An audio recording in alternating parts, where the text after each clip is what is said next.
Kavya TV ప్రేక్షకులకు నమస్కారం. ఎందరో అభాగ్యుల్ని, అనాథుల్ని, మతిస్థిమితం లేని వారిని చేరదీసి వారికి నిరంతరం వారి యొక్క ఆకలిని తీర్చి వారికి వైద్య సదుపాయాలు కల్పిస్తూ వారిని మామూలు స్థితికి చేర్చడానికి కారణమైన రెడ్ క్రాస్ సొసైటీ నిరాశ్రయాల ఆశ్రమం మేనేజర్ ఆవాల మురళి గారితో వారి యొక్క అనుభవాలు, వారి యొక్క అనుభూతులు పంచుకుంటుంది కావ్య టీవీ.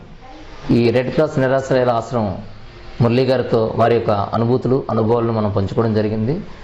మరి ఎవరైనా దాతలు ఈ నిరాశ్రయాలకి అన్నదానం చేయాలనుకున్నా మరి పెద్దవాళ్ళ తెరలో దళాయి గారి వీధిలో నిర్వహిస్తున్న ఈ రెడ్ క్రాస్ నిరాశ్రయాల ఆశ్రమాన్ని సంప్రదించవచ్చు. మరి మానవ సేవే మాధవ సేవ అంటూ సేవలు అందిస్తూ అనాథలకు అంత్యక్రియలు, రక్తదాన శిబిరాలు, మొక్కలు నాటడం వంటి కార్యక్రమాలు నిర్వహిస్తున్న ఈ రెడ్ క్రాస్ సంస్థ మేనేజర్ గారికి కావ్య టీవీ ఛానల్ తరఫున అభినందనలు తెలుపుకుంటున్నాం. మరి ఈ సంస్థకి ఎవరైనా బయట వ్యక్తులు వచ్చి ఏమైనా నిధులు ఇస్తే మీరు దాన్ని తీసుకుంటారా? నిధులు అంటే మనకు మధ్యాహ్నం భోజనం, ఉదయం బ్రేక్ఫాస్ట్ ఉండదు కాబట్టి ప్రతిరోజు అన్నదాత సుఖీభవ అన్నట్టు ఎవరైనా అన్నం పెట్టే వాళ్ళు ఉంటే కంపల్సరీ ఇలా అన్నదానం చేయొచ్చు. అన్నదానం చేసుకుంటూ ప్రతిరోజు వాళ్ళకు కడుపు నింపే కార్యక్రమాన్ని, ఆకలి అంటే అన్నం కడుపు నింపేలాగా ఉండాలనేది ఇస్తుంది ఒక ఆశతో ప్రతి ఒక్కరికి మనం చెప్పేదంటే. మరి మీరు రెడ్ క్రాస్ సంస్థ నిరాశ్రయాలకి సేవలు అందించడమే కాకుండా ఎవరైనా అభాగ్యులు, అనాథాలు ఉంటే వేరువేరు వృద్ధాశ్రమాలు కూడా చేరుస్తారని చెప్పి తెలిసింది.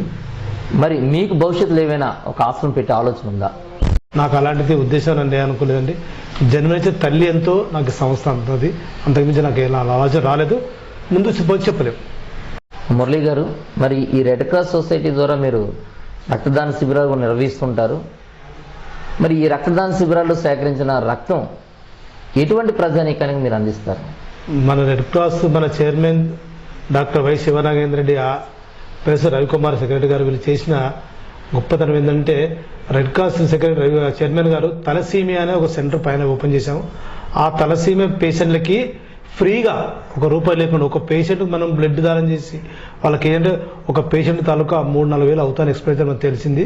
కాకపోతే మా చైర్మన్ గారు, సెక్రటరీ గారు వీళ్ళు ఆలోచించి వాళ్ళకు మంచి స్వభావంతో అనాథ పిల్లలకు ఎవరైతే తలసీమ పేషెంట్ వాళ్ళకు ఫ్రీగా చేయాలనే ఉద్దేశంతోనే వాళ్ళకు బ్లడ్ అనేది.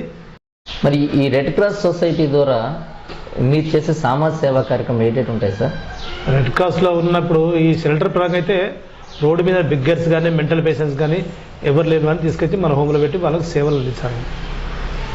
మరి ఈ యొక్క మెంటల్ డిజార్డ్ పేషెంట్స్ని, అంటే ఈ మానసిక స్థితి బాగోలేని వారు మరి రోడ్ల మీద తిరుగుతున్న వాళ్ళని మీరు ఎలా కనుగొంటారు? వారిని ఎలా తీసుకొస్తారు ఇక్కడికి?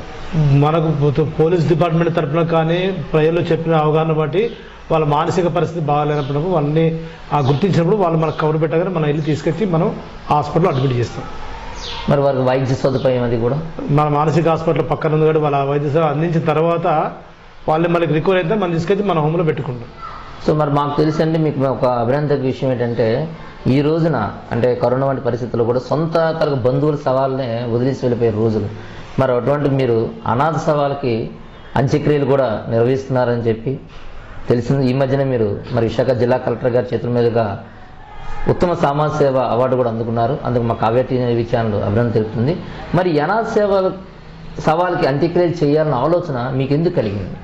ఒక మనిషి అనాథగా చావకూడదు, రోడ్డు మీద అనాథ చావకూడదు అనేది ఆ కాన్సెప్ట్తో నేను పెట్టుకుని నిర్ణయం ఇదండి. జీవితంలో ఎవరైనా అనాథగా చనిపోవడం అవుతుంటే దాన్ని నేను వాళ్ళకి కర్తవ్యం చేయడం